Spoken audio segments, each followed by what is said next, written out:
Good afternoon, everyone, and thank you so much for joining us from wherever you are today. My name is Laura Scheibe, and I am honored to serve as South Dakota's State CTE Director and, at least for a few more days, as Advanced CTE's President. We're so glad that so many people are joining us from all over the country today. Obviously, since you are here, you know that today is about getting to know better Advanced CTE's soon-to-be new Executive Director, Kate Kreamer. When Kim Green announced to the board her retirement earlier this year, we knew that we as a board and as an executive committee had a monumental task in front of us, not to decide who would be the next Kim, but who would be the right person to lead Advanced CTE into its next era. After careful and considered deliberation on the options before us, the board determined that the appropriate step would be to interview Kate first and to let the process unfold from there. During her interview, Kate earned the full trust and confidence from the board, and we are pleased to be in the position we are today of a smooth leadership transition from Kim to Kate. Of course, I would be remiss if I did not extend our gratitude to Kim Green for her many years of service, not only leading our organization, but leading the field of career and technical education. Her leadership has been transformative. Her dedication to serving each learner equitably has shown through her numerous accomplishments, and she leaves us all in a better place to take up the mantle of continuing to fulfill CTE's promise to each learner of today and tomorrow. We will miss Kim and truly wish her all the best as she writes her next chapter. But while most of us know Kim well, you may not know Kate as well. So today's conversation is a chance to get to know her better in a different capacity and build excitement for her vision for where the future lies for Advanced CTE. So keep letting us know where you're joining us from today, and let's go ahead and get to it. So first, a few notes about Kate. She has been with Advanced CTE since 2013 and is currently serving as a Deputy Executive Director, where she leads policy and communications efforts to ensure each learner has access to high-quality CTE. During her tenure, she has overseen a number of high-profile projects, including the CTE Forward Summit in 2020 that led to the writing of the Without Limits vision. She previously worked at Achieve, leading a range of policy, research, and communications projects, as well as the organization's Career Ready and CTE-related research. She has a bachelor's degree from Cornell and a master's of public policy from Georgetown. Clearly, her background has prepared her well for this moment. So let's get started with getting to know a little more about you, just beyond your bio. So first off, I love hearing the stories of leaders and how they got connected to CTE because, true to the spirit of career exploration, there's a lot of paths to making CTE a career. Kate, can you share a little bit about your educational journey, your previous professional work, and how CTE became your passion, both personally and professionally? Great. Well, thank you, Laura. Thank you so much. Thank you to everyone joining today. Thank you to the board. As I'll say many times, thank you to Kim. I am so excited and honored for this opportunity. And although a little nervous in a good way, I'm excited to be able to share more about myself and get to know those that I have not yet had a chance to meet. I actually, we talk a lot about how learners, right, the linear path is rare, right, in terms of how individuals get to the careers, their passion. That's not really my case. I actually had a very linear path. I've shared this with others, but this is a true, very dorky kind of origin story for Kate, which was when I was in high school, I loved history. I did not have access to high quality CTE. That was not something that really was available. It was kind of voc ed. It was very stigma, and it was actually largely outside of my high school. It was not really available within comprehensive other than electives. But what I did love was history. I loved writing. I love research. I loved debating. I loved talking, for those who do know me.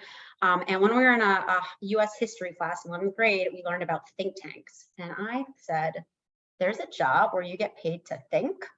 That's the job for me. Now, I know it's not a think tank. I work at a policy advocacy organization, but it's pretty close.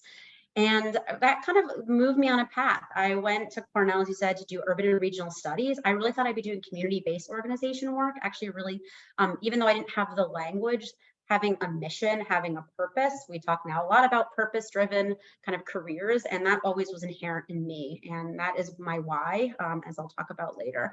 I also always loved DC. I came down a lot as a kid. I grew up in Connecticut. We had friends and family, and just the history and the pace and the mix of green and walkability and just being in like living experience was just something that always struck me as a place I knew I'd want to be at some point in my life. So I went to school, I found my way to public policy, economic development, and just resonated in terms of this is really what I'm meant to do. This is really the best way to leverage my skills. And as a daughter of an educator and a librarian, education was always really meaningful, but also one that grew up with privilege. My parents did what many parents decided to do, although my father was from New Haven, worked in New Haven schools. He chose to go to the suburbs when they had me, my brother, and then me because the schools were better. And I knew I had opportunities afforded to me where he would struggle to find teachers and the resources were different. And that never was fair. I knew how lucky I was, but that really drew me to education. I love policy. I see this as a place to make a difference. How about I lean in? So I went to grad school in DC per my kind of plan from high school. And when I was interning, doing kind of education policy work, Bill Gates gave a speech where he called high schools obsolete and talked about the need that a high school diploma was no longer enough and that we needed more education training beyond high school. And that just struck me, right? This was really the heart of high school reform, this idea that a high school is this pivot point between K-12 and what comes next. That event was hosted by Achieve, co-hosted by Achieve, which then just got on my radar as this college readiness, like the question of what am I learning this, why am I learning this was always there, but this gave some language, gave some structure. And I started to study Achieve. I did my graduate thesis on high school graduation requirements and post-secondary enrollment. I ended up getting a job at Achieve as my dream job. And in my first year at Achieve, working on state policy, tracking, advocacy, engaging industry in these conversations, Perkins 4 was reauthorized. It was in 2006. And that came on my radar. And it just sparked something in me. And so we started reaching out. We had those meetings. I met Kim, I met Jan Bray, Steve DeWitt, Hans Meter, kind of the people that at that time were being called into all those meetings. And it just was so pragmatic and so obvious. And this missing piece, if we're talking about college readiness, then where's the career? Like we're not really actually thinking about this holistic set of experiences that students need. And so it resonated, and I was lucky to meet the right people that then invited me into events, invited me to learn more, helped me deepen, helped me see what it looked like in state at the local level. And I became like a bull with a horn. I mean, anytime I could do work, I did work. And I formalized some partnerships with then NASA CTEC, with my predecessor, doing quite a bit of work, some technical assistance, some research. And when he told me in 2013, fall of 2013, that he was leaving to go back to the state level, and I've been at my organization for 7 years and was looking for a new challenge, he said, this might be crazy, but what if I apply for your job? And he encouraged me and Kim encouraged me. And here I am 10 years later. I love it. That's a fantastic story. I think every learner obviously has their journey to how they got to where they are today. And that's just such a great journey that you shared with us as to how you got to CTE. I love it. It also fits in well with the next question I want to ask you. So you have led 2 CTE Forward Summits that resulted in comprehensive visions for the future of CTE. So what initiative are you most proud of during your time at Advanced CTE that's taken steps to make the future in those visions closer to reality? Yeah, it's a great question. I thought a lot about this because we obviously, for those who know us, we have a lot of projects, a lot of initiatives. I mean, the one that actually fell in between the 2 summits and the 2 visions, the one that I really, when I think about the most proudest of and that I reflect on and just like what an opportunity, it was really leading the Perkins implementation supports after the authorization of Perkins 5 in 2018. So historically, my background is in state policy. I've spent 17 years getting into states, doing kind of that analysis, doing that piece. And so the federal laws was always, we were conversant in it. We were able to say, here's the leverage points, but I'd never gone all in, right, to that level. And that opportunity to really understand the nuts and bolts, to see the state plan development and be able to support that, having a clear vision of what quality and equity, how we wanted to drive that forward. I think that was just so impactful, right? So from helping states just unpack the law, right? And really consider what the drivers needed to be. So I created a lot of tools and technical assistance and spaces for states to collaborate, innovate, and even commiserate. Was really a once in a lifetime opportunity for me. Well, I guess until Perkins 6, but I feel like we've got a little bit of time before that's probably going to be happening. Hopefully. And so it was in between those two visions, but so much of the work that happened under the vision in 2016, Learn Success First and CTE Without Limits, was anchored in that, because it spoke a lot about the collaboration.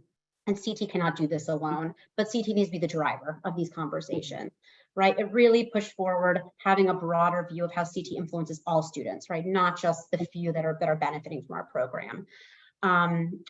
So I think, those centering and really doubling down on some of those key kind of what we now call foundational commitments that I think we really were able to establish. I guess the other brag, this is less of an initiative, but it's a brag. The impact of this is always so exciting, was that within putting Learn Success First, which was released in 2016, we put out a call that CTE and readiness should be put in state accountability systems. And that elevated some research we had done over the years, our Making Readiness Count series. And kind of cited that and then elevated that. And that research was then cited in an amendment that Tim Kaine put forward during the Every Student Succeeds Act, or ESSA, kind of reauthorization. That amendment was then passed and put into ESSA, and now we have over 40 states that have CTE and readiness in their accountability system. So that's impact. I mean, there's a lot of work to still do to really make sure we're centering career readiness and CTE for all students, but the power of this community and what we come together around and the impact we can have is truly, it just makes all the work so worth it. And that's a great reminder of where we've been compared to where we are today. That's fantastic. So I know that many of us are always looking for advice to become stronger professionals, colleagues, as well as leaders. So what are some of the most valuable leadership skills and lessons that you've learned during your time at Advanced CTE that have prepared you to lead the organization? Yeah, it's a great question. I mean, I think the last few years have tested and pushed all of us as leaders. I know it's not just me. I know it's certainly within states, within our members, within other national organizations, of the challenges, the changes, the disruptions, and kind of, I think, the new demands, right? And that's really what CTE is about, being responsive. And so we also need to be responsive. Between COVID and the continued work and investment we've made in equity, I would say has also really pushed me to really reflect on who I am, who I want to be as a leader. And so, we talk a lot about, and this is within the vision, Without Limits, that the CTE ecosystem is to be flexible, responsive, and cohesive.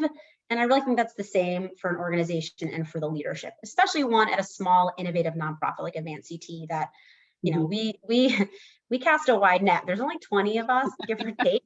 And that is a big number for us. For many, most of the tenure, we were like 12 and under, and we're always reflective. So I think what's so important is being open, listening, engaging, asking for soliciting feedback. We have a great culture of feedback in our organization. And I think that is one that continuing to build that muscle of both how you give feedback, how you take feedback, just keeping that door open, as busy as you might be, as jammed as your calendar is, always making that time and knowing that you're available.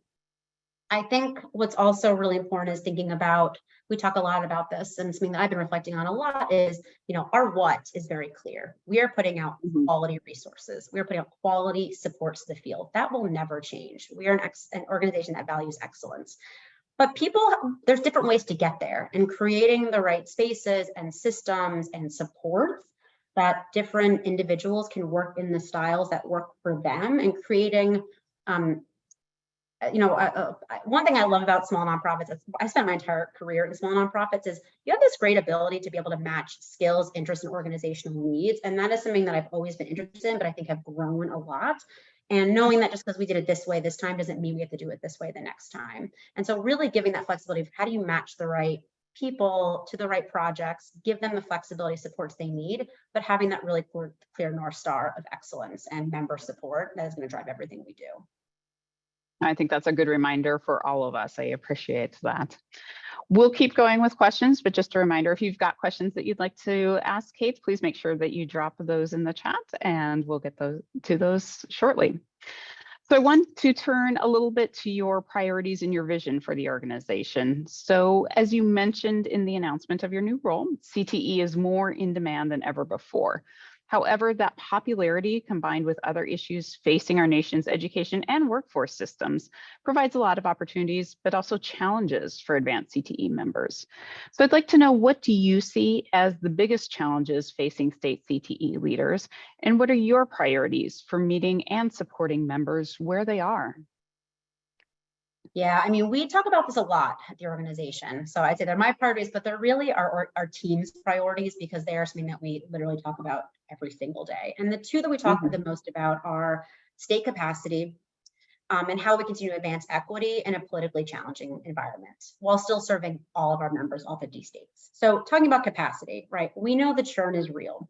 We know that state agencies are smaller or staying the same size while the work is getting more complex, more in the spotlight. There are more investments, more opportunities, but only so many hours in the day and people. Yeah. And so what we've really done there and we're continuing to do is really, if you look at our work 5 years ago, so much of it was about putting out promising practices, putting out resources, elevating issues, because it wasn't in the same attention and there was so much kind of fertile topics that no one else is really talking about.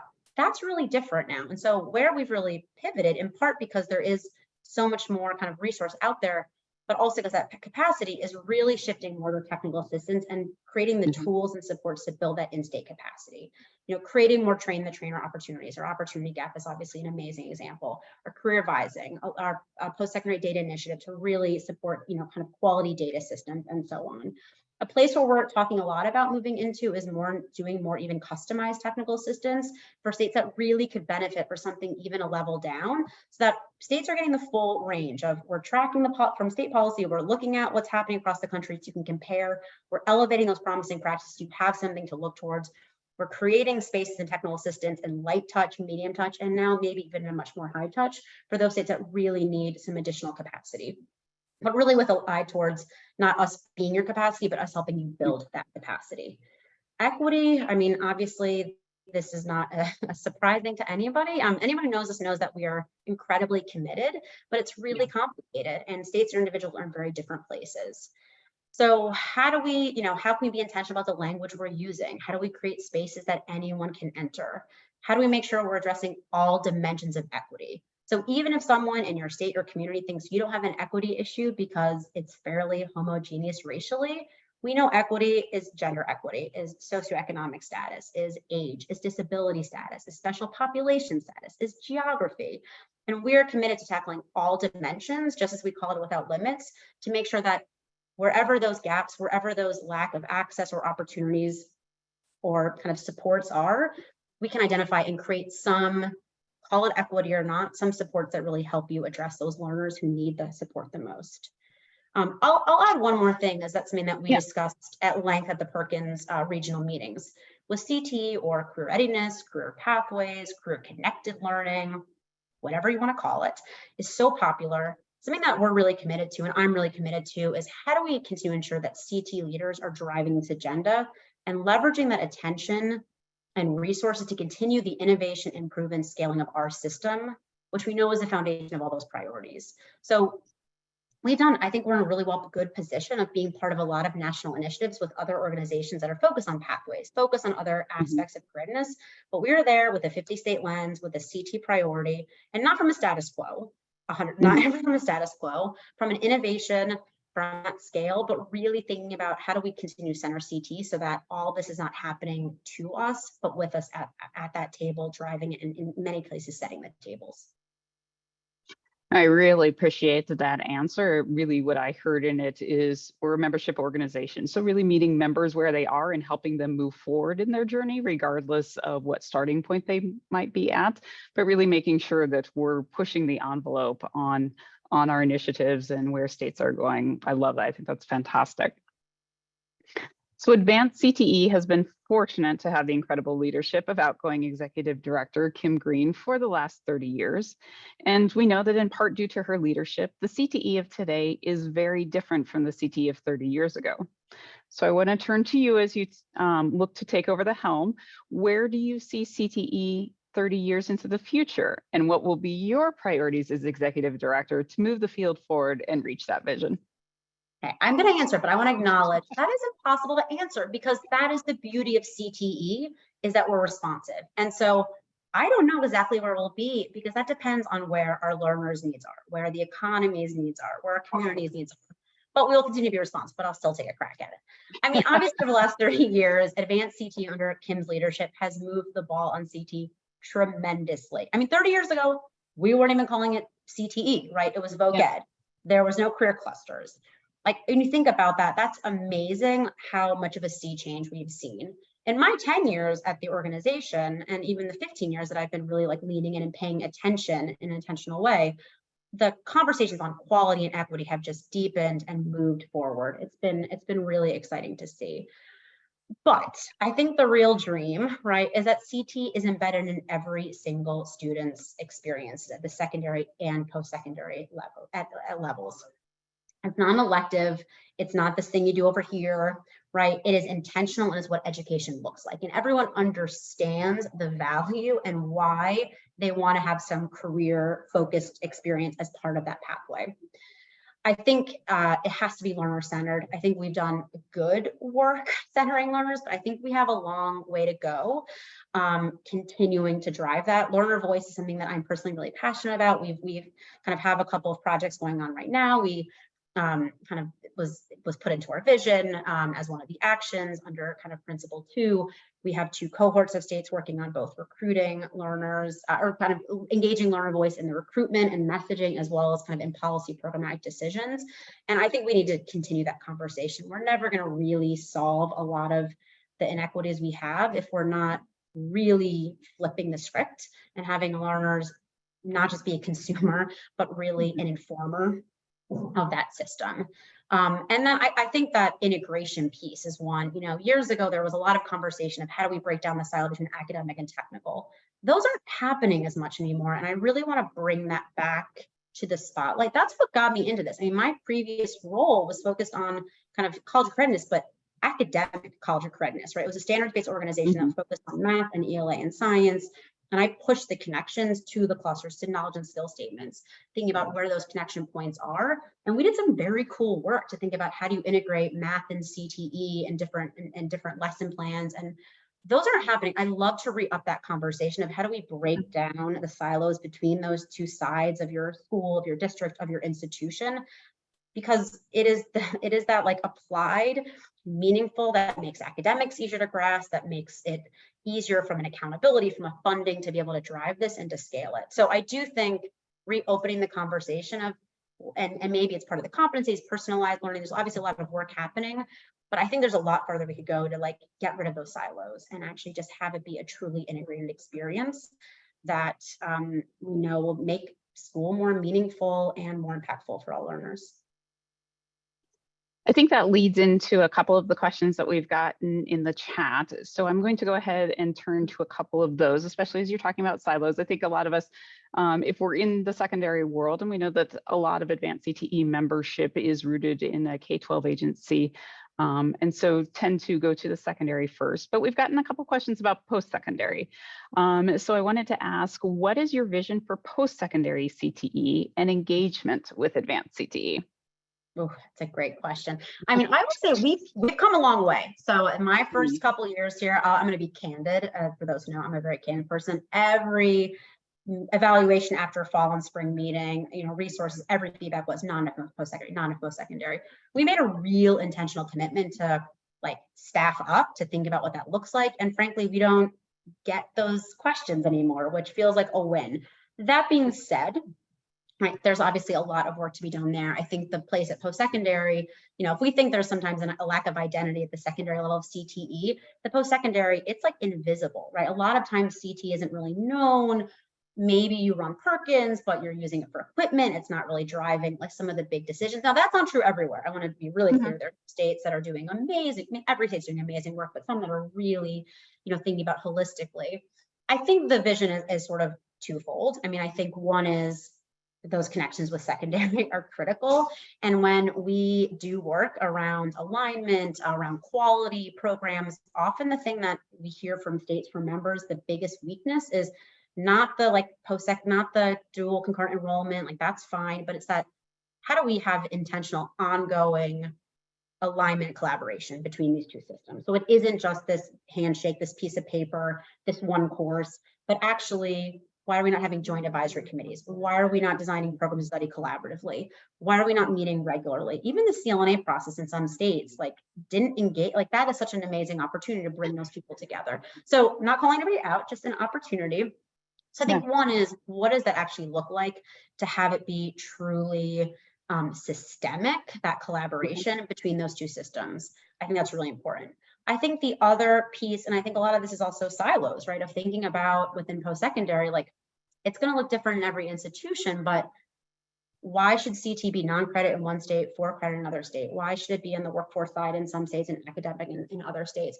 I learned of an institution in Nashville that they got rid of, their non-credit side, their workforce non-credit. It's all one. There's no academic side, non-credit side, it's all one. And I think much like my answer earlier on on kind of the integration, I think getting rid of some of those silos is really important to recognize that everybody is going to post-secondary to get a job. So why should there be this division of, well, these are for some learners, these are for other learners, these are for others? I think the last thing I'll just say on the post-secondary is, and this is more on that collaboration side, is much like with secondary, also with the workforce system, how can the two-year institution particularly be that pivot between those two systems? Think about, how are we pulling resources? How are we pulling capacity? How are we pulling around advising, right? What supports resource we have at a community level? And I think that's a really important role for the post-secondary system to play, because they do reach across all of those and can be a connector across those different systems and players. I think we're going to stick with the idea of silos a little bit and breaking down those silos. Another question that we got is, how is Advanced CTE building partnerships with disability organizations to bring careers to students with disabilities, both in the secondary as well as post-secondary world? Yeah, that's a great question, and one that, we have done some work in the past with the National Center for Learning Disabilities. We did one of our Making Good on the Promise pieces a few years ago, and then we also are part of some work coming out of UMass, the Chan Medical School, that is doing some case studies, some research. We partnered with them on a survey, a publication we put out about a year ago about how states are using Perkins. I know that inspired action in a couple of states, and we're supporting some case studies that are being developed now. So I think there's more we can do. I mean, what we've done at the federal level is a little bit more probably just kind of being in those conversations. I know there's a question later, or potentially we'll get to, about federal policy, and I'll acknowledge that we have not leaned in on IDEA. And frankly, when you look at states' Perkins plans, they're not really leaning in on IDEA and those connections either, right? I mean, even though it's called out. Where I'd say we've been doing a little bit more work, but I think this is a good push, so I appreciate the push, is that there are some states, right, that are really leaning in. We did some work with Nebraska last year, or early this year, as well as South Carolina, that are, I think, really strong models for how they're creating better alignment, integration, collaboration at the state and local level to really break down some of these barriers and frankly create more access for students with disabilities that isn't just the traditional program areas that they're often enrolled in, and we see over enrolled in many communities. I think continuing to learn from the field is going to be critically important. And then, is it something we need to lean in more intentionally at the federal level? Maybe. Is it something? I mean, I think that's something we want to hear from the field of where we can be most useful and have the most impact. Okay. So some of the themes that I've been hearing from your answers deal somewhat with the perception of CTE. So I wanted to switch to a minute to how we talk about CTE. I know that's been a passion of yours during your time with Advanced CTE.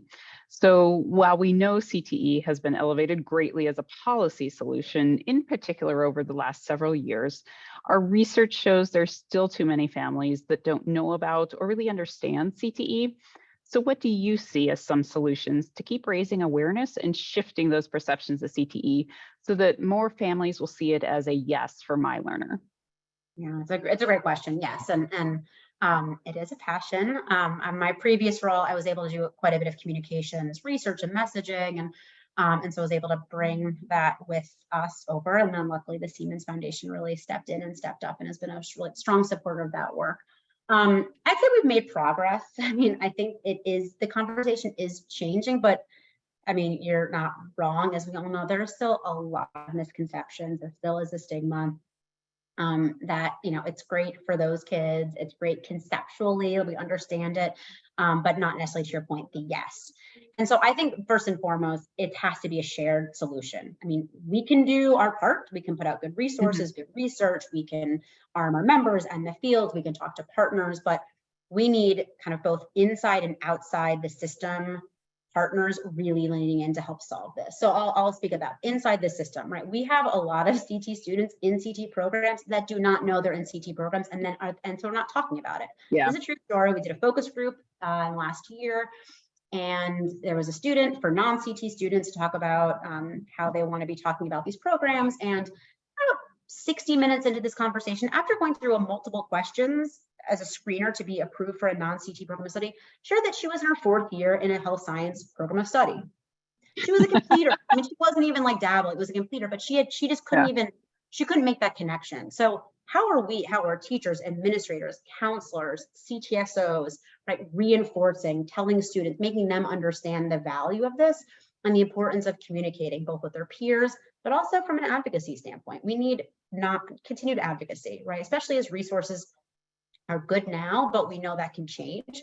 So I think really important. And I think there's a big role because we have a lot of students who may know their CT, but they associate with their CTSO more than CTE. And so they're going out talking about CTSOs. They're not talking about CT. They're not elevating that with their peers. That connection's not being made.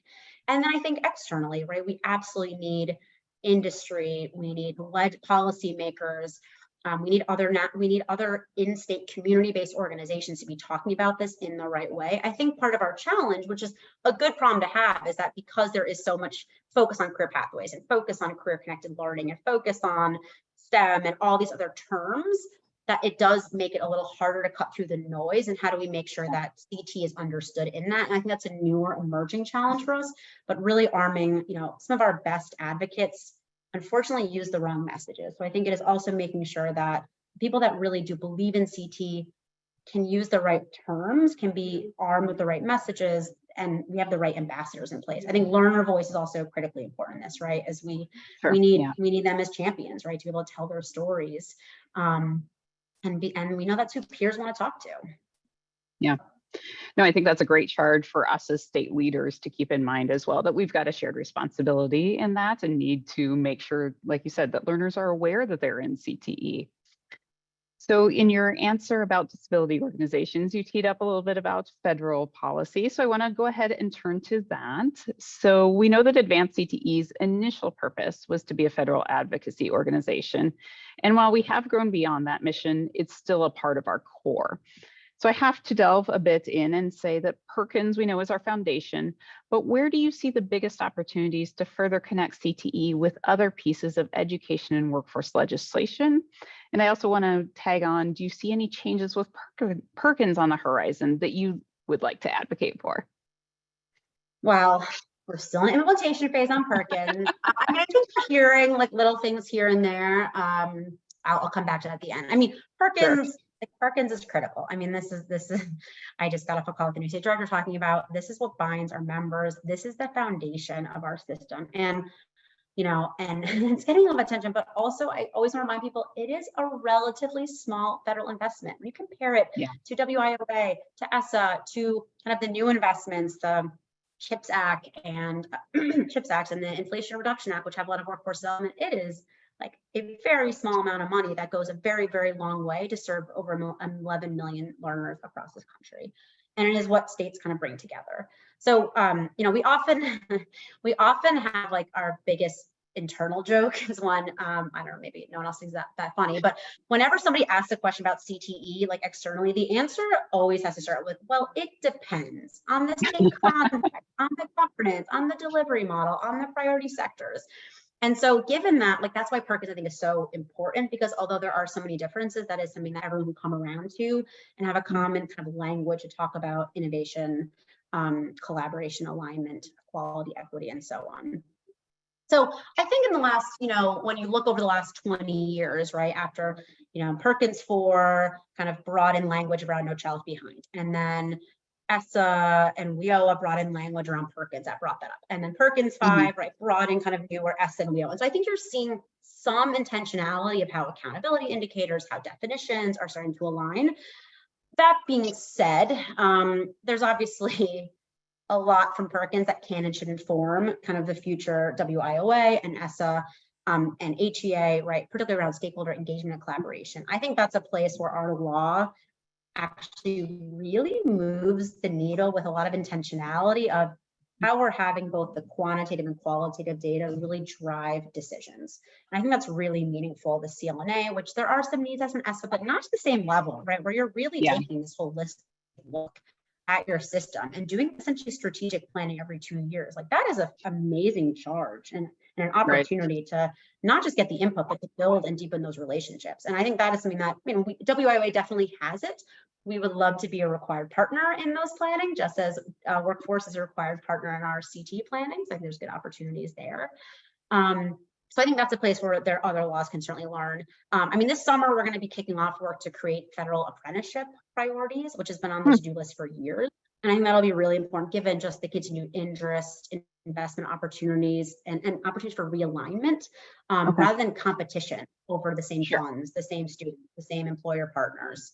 And then I was going to kind of share, where we haven't really leaned in is IDEA. And because we're really seeing more states step up and do some innovation there, I think really thinking about as we need to get smarter of what that could look like, the right way to lean in. In terms of Perkins 6, luckily I've got at least 2 years. We all have at least 2 years. I'm not really holding my breath for a on-time reauthorization. I think we're learning certainly some things. I think in the last, certainly doing the Perkins regional meetings this last spring, hearing kind of some of the sticking points. I think we're not there on what it changes, because whenever we ask the question, I think the answer is we're implementing, we're still learning. That being said, I think there's some things in the accountability system, when you get to 95, 98% in certain indicators, you're not going to really make meaningful progress. You've made the progress you need to make. So really thinking about what that looks like, thinking about obviously some of the issues with lagging data that we know states bring up time and time again. I think, continuing to really drive on kind of stakeholder engagement and how that's meaningful, industry engagement, how that's meaningful, because there is so many opportunities for it to still be check the box. And I think that's something we want to really try to drive beyond. Okay. We had one that just came in that I think kind of dovetails into what you were talking about. So Pradeep asked, many states have provided state funding that now is dwarfing Perkins funding. What role do you see Advanced CTE could play when Perkins gets a short shrift because of this increased state funding? Not to put you on the spot. Thanks, Pradeep. Well, listen, here's the thing. Not every state is California and Texas. Yes, are they spending more money in any given year than the entire Perkins allocation is? Yes. Let's just be honest. There are others. We as a shout out, this August, we'll have our next state of CTE report be coming out that is on K-12 funding, that's looking at state funding. And it ranges. You've got like $1.5 million in some states in terms of funding to, yes, $2.2 billion in Texas. That's a wild range, right? So I think there is one is maintenance of effort is a wonderful thing, right? That states can't back away from Perkins and that match. Really important, but we know that Perkins isn't going to be the same driver, right? In certain states, is going to be not that's the wrong word. It's not going to be kind of the same from a financial, like in terms of driving it. But we know the accountability now, having to look at the data, having to do that CLNA, right? All those requirements are so important that we hope can impact the whole system beyond just your 5 million, whatever your allocation is, right, from federal funds. So one is states are really getting really different resources outside of Perkins, and so continue to support them. She was continuing to advocate strongly, but we can't do it alone. This is the place where we need states to describe the value, not just of the resources, but also the requirements, also the pushes within the law that really do push on innovation and push on all the things I've been talking about around stakeholder engagement, around equitable access and success. That may or may not show up in some state policies, and funding models are so different that this also, we know, is so far in some places, if you didn't have Perkins, there would be no CTE, even with the state dollars. Mhm. So I don't know if that answers the question, but again, not every state is California and Texas. So in most states, we don't have that same level. And I will say this, when I first, I think when I started, and I know this, and Kim will talk about, I think it used to be, yes, Perkins was like the only main investment. Not every state had dedicated state funding to CTE. That has changed. That's a great thing. We need more resources. 1.43 billion isn't gonna do it all for us, as we know. Right. And so in some ways, Perkins is, and you could think of it as one way to say, well, maybe it is less important, but it isn't. Having been through the reauthorization, the intentionality and the power of that plan development in 2018, 19, and 20 was an opportunity to invite more into the conversation, into the field. That's obviously something that many states are now taking advantage of now as they think about kind of their next four-year plan or revising. And so I think thinking about Perkins less is just, well, it's this many dollars, but really about how does it push you forward? How does it make you be data-driven? And how does it create more opportunities to bring more people into the conversation, whether required or not? Okay.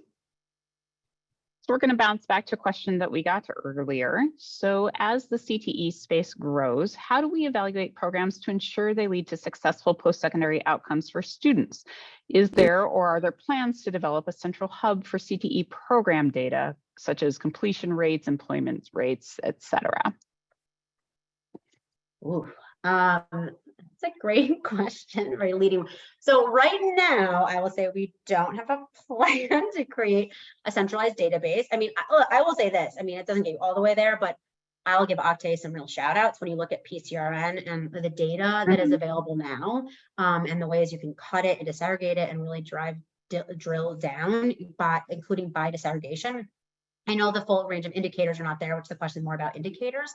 But it is where it was to where it is one of PCRN's probably 20 power users in the country. It's really, there's a lot more you can really see and start to drive those conversations and questions. But we know that our data is imperfect. We know that we're drowning in data, but we don't always have the information we need. Data is obviously a place we've leaned in a lot, right? In terms of creating a lot of resources, tools, technical assistance. We just launched we're going to move forward kind of our next round of a post-secondary data initiative, kind of technical assistance and grantees. The challenge is that even though we like to believe that state data is comparable, we know it isn't. So I think what we can really do is not necessarily create that hub, but continue to really elevate who's doing it well, who is tracking data, looking at, California's obviously Cradle to Career is an amazing system. A lot of other, Kentucky, obviously KY Stats is an amazing system. So elevating who's doing it well. And then what we'll always do is break down those pieces of, if you want to build this type of dashboard, build this type of data system, build this type of indicators, we can help you get there, right? And really think about how do we create the supports to move that forward. I don't know if that answers it.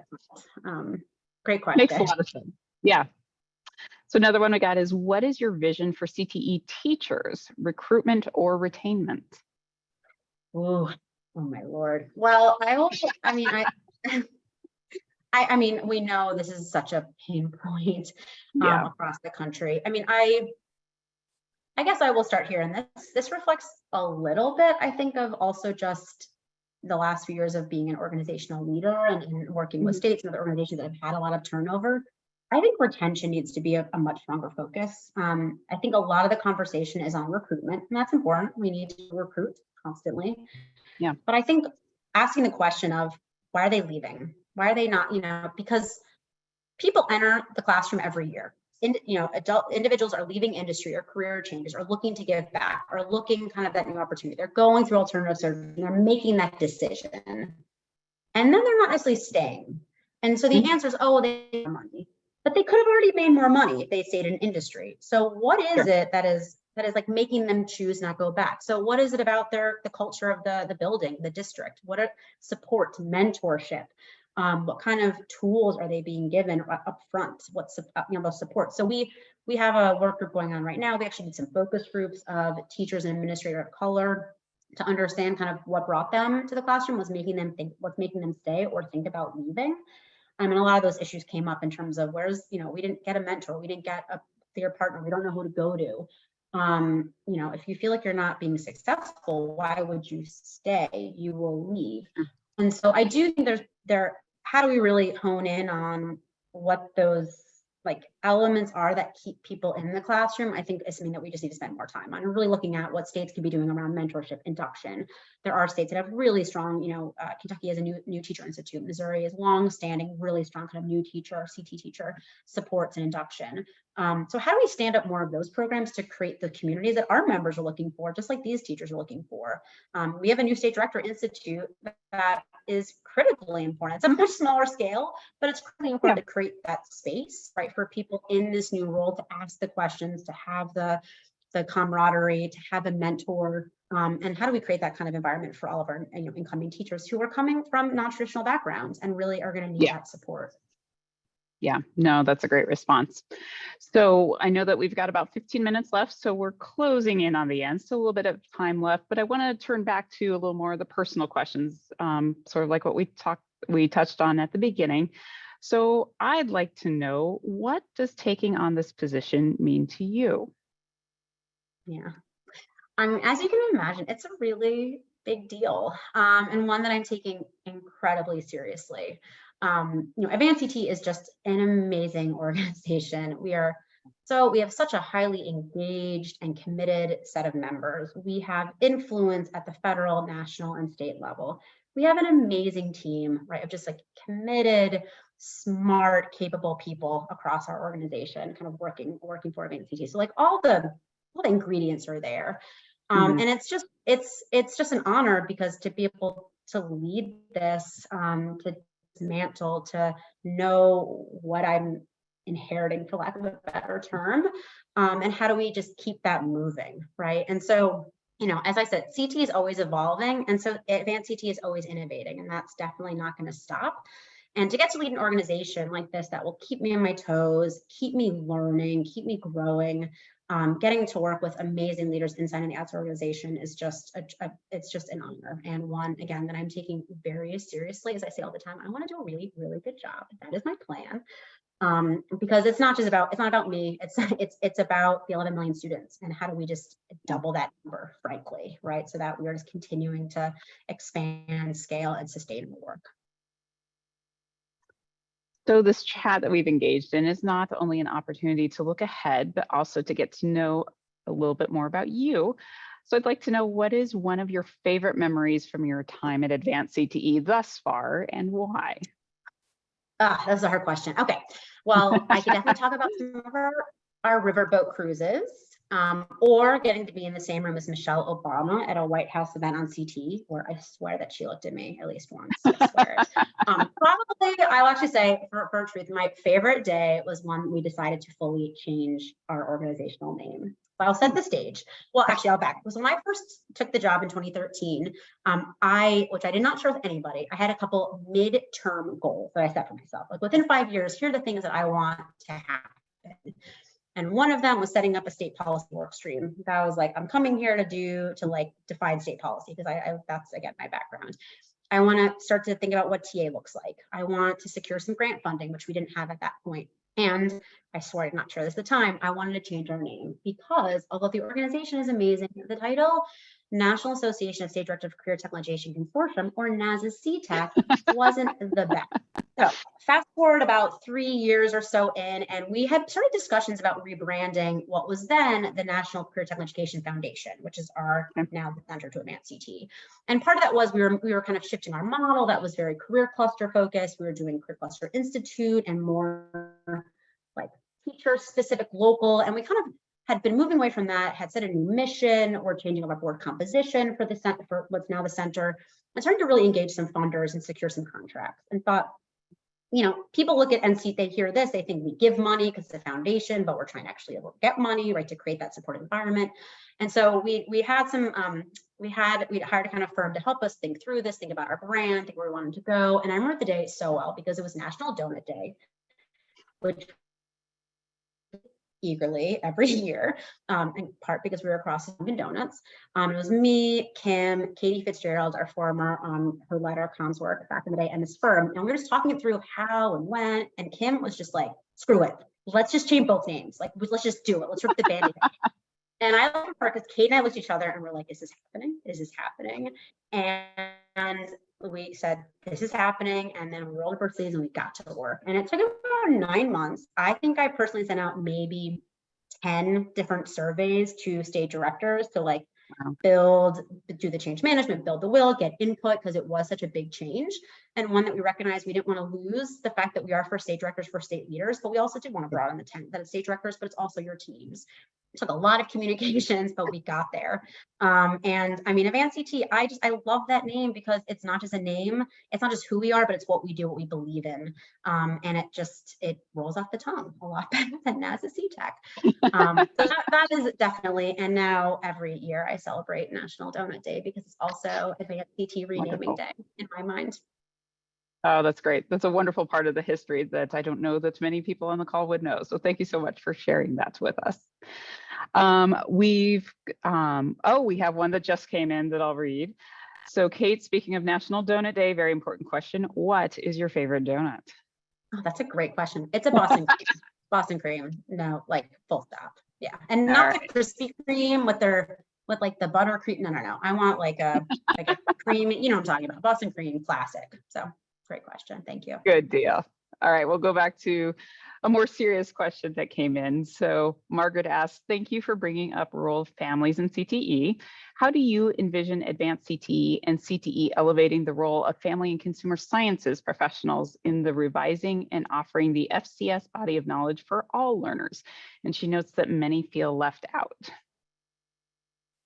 Sure, that's a good question. I mean, I think there's a couple different ways to get at that. I mean, and I'll say, we've been obviously partnering with a lot of the FCS communities. I know, the career clusters is not included, and we're in the process of modernizing. But I think there's been amazing work like in the FCS community to really think about, you're actually in a cool position because you're embedded in so many clusters, right? When you look at the program you're offering, you look at the skills. And so there's been, I think, really great work to actually identify across clusters all the places that you show up. And as we think about, the clusters have to be discrete, but the world of work is less and less discrete. So I actually think the more you can show how much you are cross-cutting, there's actually kind of value in multiple ways. I think there's a little bit of question I'm hearing there, though, that's more about some of the employability, professional, kind of broader exploration, careerness skills. And I think there's a big place, and this is actually something that one state we've been working with is really pushing this into middle grades and actually making kind of FCPLA and FCS really an anchor of their middle school work, because they see it is something that is benefiting kind of multiple students. It is, has that cross-cutting, has a lot of that foundational kind of content. And so really thinking about, and as states I think are grappling with what middle school CT looks like and how much of it is about career, program of study, kind of enrollment versus exploration and awareness. And it's probably somewhere in between. I think that is a great place to look at some of those competencies, those skills, those lessons. Think about how that can be embedded across, right, for all learners as they really are making decisions and going into high school. No, that's a great point. So I see that our time is wrapping up. If you've got any last minute questions in particular about favorite food items, I think Kate will take those as well. But sticking to the theme, I wanted to ask you another fun question. So if you could pick one person from history, living or not living, to have a meal with, could be donuts or otherwise, who would it be and what would you want to talk about? Yeah, this is a great question too. I went back and forth, but I think my answer is the same answer I've had probably since high school, because again, linear is Eleanor Roosevelt. She is just like, what a remarkable woman who was just ahead of her time. I mean, someone who behind the scenes, as much as she could be in front of the scenes, but knowing like what her sphere of influence could be, always pushing on her sphere of influence. But pushing for women's rights, pushing for racial equity, pushing for immigrants' rights, really having, pushing on World War II and kind of what our role needed to be there. I established UN, and my birthday is United Nations Day, so there is a nice connection there. So what I want to talk about is like how she kept going, how she pushed through, how she could lead when she had to be behind a man, when she was brilliant and frankly probably smarter than her husband, as that's my opinion. And then like what she thinks about today. I mean, she, was at a time where, they were working to desegregate the Army, and she was in conversations and always learning, and wasn't perfect, but was on her journey and was always open to those conversations with kind of trailblazers in the civil rights community, and like what she recommends for today, right, based on those experiences in the 30s, 40s, and 50s, and how to translate in a very different, but also still politically challenging, contentious, where we've got a lot of work ahead of us. And I bet she does some great recommendations and perspectives. No, that's fantastic. So I think our time here is just about at an end. So in particular, Kate, I want to thank you for being so candid with us and sharing more about you with the community. And I also appreciate everybody for asking those great questions. We've really enjoyed this opportunity to learn more about Kate, and as well as to look forward to what's in store for the future of the organization that we all know and love so much. I have learned a great deal, and I can say as a state director and moving on to past presidency, handing over that mantle to someone else, I'm really excited for the future that Advanced CTE has in front of us. I think there are great things in store ahead. As we wrap up, obviously, as per our usual, I want to make sure that everyone completes the quick evaluation that will pop up in your web browser. We want to make sure that this series is meeting your needs, as we want to make sure that all the opportunities that we offer are meeting the needs of our membership. I also wanted to make sure I note that there's no summer slowdown here at Advanced CTE. Registration for our fall meeting will be launching early next month. So save the date for October 16th to 18th in Baltimore, Maryland. The details will be emailed out as well as posted on our meeting page. So very excited for that meeting coming up in just a few short months. Also, please keep a lookout for announcements about our upcoming summer virtual learning series. We know we've still got a bit of summer ahead of us, so looking forward to those. And I also just wanted one more time to thank you everyone for attending this very special event. And this is actually my final as president of the Advanced CTE Board of Directors. I've enjoyed my tenure so much. It's a fantastic community to be a part of, and I felt very honored to be able to lead in my capacity as president over the last year and a couple months. So although my time as president has ended, you'll still see me around. I look forward to seeing you all online as well as in person in our fall meetings. So thank you again, everyone, so much. Thank you, Kate, for sharing about yourself. We've enjoyed this time and look forward to what the future has in store.